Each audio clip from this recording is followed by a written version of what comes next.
Inside Richard Isaacs. Outside, below, so far, Atlanta. Teeming urban sprawl, Boeings and Learjets circling like buzzards to the corporate stink of carry-on, cruising hot thermal of greed. Old jets never die, they just go into a holding pattern over Atlanta. Can it be that it's life itself that's the holding pattern?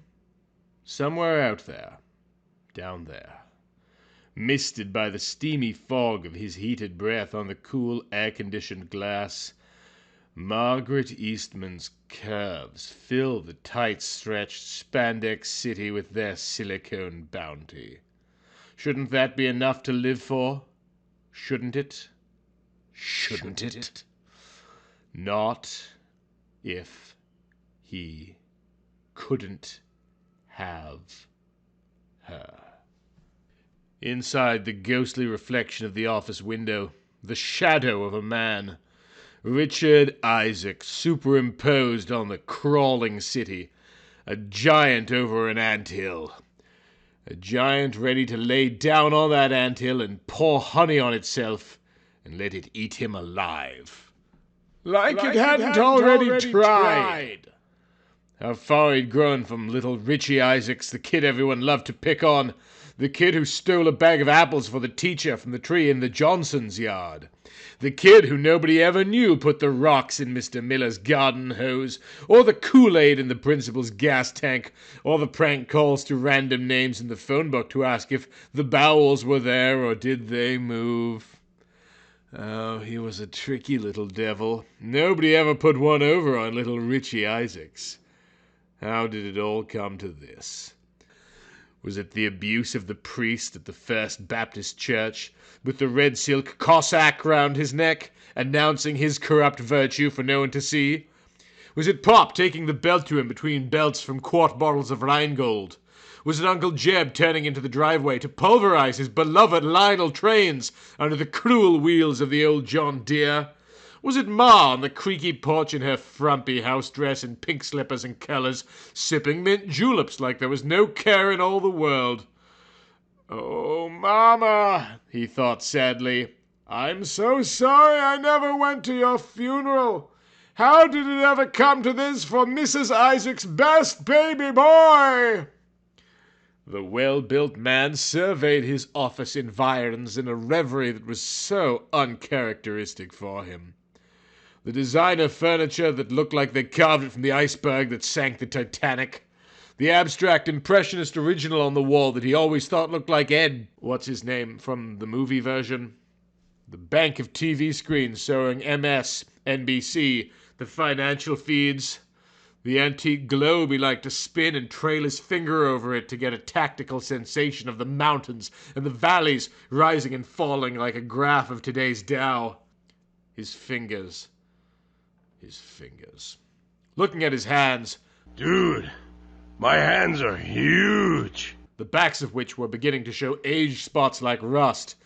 Rust which forms not on peach trees, not on living, growing things that soak up decaying putrid soil and drank lemony sunlight and gave back the breath of life, but rather rust which forms on iron, things of cold and metal hardness. Richard's fingers were perversely aware of the power they held. Power! Naked, merciless force! To manipulate, to mold, to force with their iron cold metal hardness the objects of their will in the direction they willed them. They look like big, good, strong hands, don't they? A few taps of these fingertips on the right keys on the right board at the right moment, lives were ruined. Buy low, sell high. Everything has a price. Richard Isaacs was higher than he knew, holding the metaphor in his palms, all the blood drained from his sanguine face. His hands could kill. Him. His hands could kill him. Ye gods, what terrible power! Should he do it, he wondered. It wasn't like the motivation wasn't non-existent. Despair was kudzu. Choking, creeping, ravenous kudzu. Nothing to do but napalm it. You had your bull markets of the soul and bear markets, crashes and depressions. And he wasn't talking about the kind of crash Bruce Lucent lost his shorts in. Sometimes one had no choice but to realize the loss. Sometimes a guy had to take the cosmic tax deduction in the sky. You didn't always get an option or a choice or another alternative. This could be it. The big correction. All umpteen shrieking stories. It was not to be. Damned sealed glass, damned climate control, damned transparent prison. Or maybe a phone cord around the neck, he reflected. However, there was nowhere to hang from in this sterile, plastic, state-of-the-art, environmentally correct, eco-friendly cage. Goddamn Eurotrash designers claimed they've thought of everything, but they didn't think of this now, did they? Space didn't have every modern amenity. Couldn't gas yourself in a General Electric microwave. Didn't suppose he could buzz down to the lobby and request a halfway decent sprinkler head to hang his sorry gullet on. But couldn't you rig something through the cord, twist a ruler through it? Couldn't you tighten it yourself?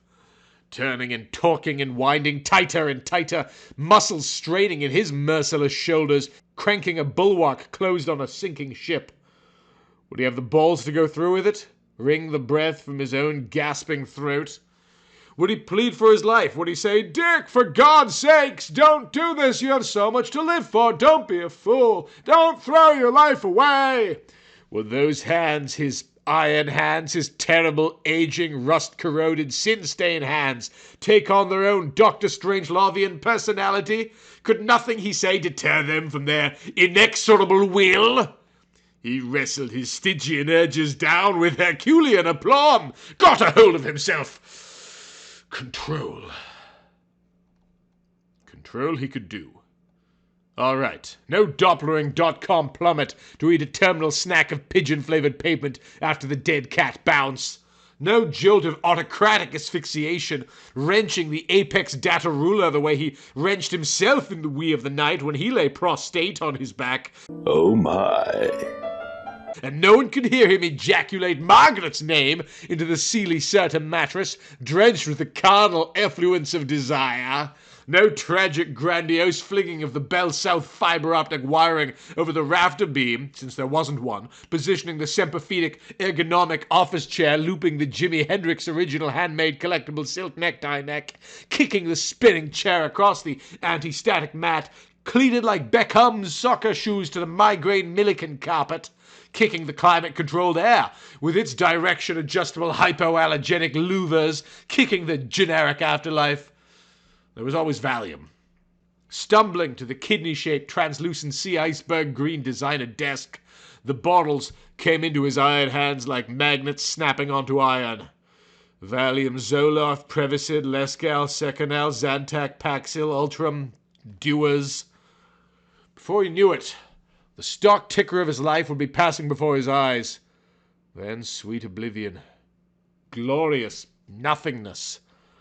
No more tortuous silicone visions, no more danger-sharp curves ahead, no more Bruce Lucent and his infernal reeking testosterone making a man want to be things no decent man ought to want to be, and do things no decent man ought to want to do, no more onus of law enforcement's fetid breath hot under his collar, no more ratting, no more backstabbing, no more megalomaniac Machiavellian machinations, no more Margaret, no more Black Fridays, no more blow-off tops, no more crack spreads, no more drunkard walks, no more high ticking, no more LEAPs, no more margin calls, no more market timing, no more mental stop loss, no more momentum indicators, no more multiple linear regressions, no more opportunity costs, no more outside reversal months, no more pessimistic rates of return, no more pivot points, no more probability density functions, no more quarterly net profit margins, no more relative return standard deviations, no more resistance lines, no more shaved candlesticks, no more spikes, no more splines, no more whiplashes, no more whipsaws, no more upswings,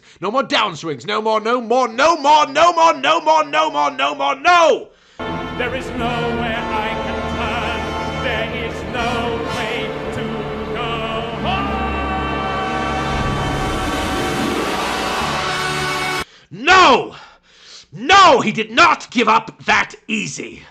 He was a commodity traded on his own futures exchange. He would die before he sold himself that short. He was almost jigged out there, almost whacked, almost melted his own account. But Richard Isaacs was not done yet. Richard Isaacs did not go down that easy. Richard Isaacs was a market maker. Richard Isaacs was printing on the O. He slung a handful of pills into an overhand arc toward the direction of the designer wastebasket.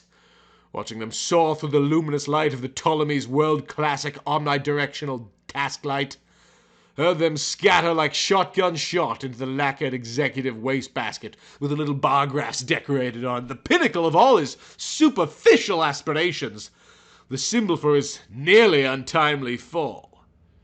Richard Isaacs returned to the window again. Dick Isaacs looked through his reflection. No one looked back. No one ever did. Outside the cruel, uncaring metropolis, the juggernaut he would bring to its knees.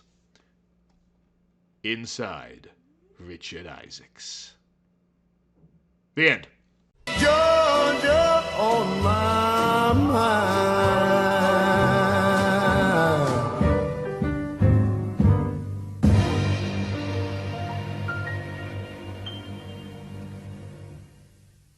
Boy, what a coherent narrative that whole thing was.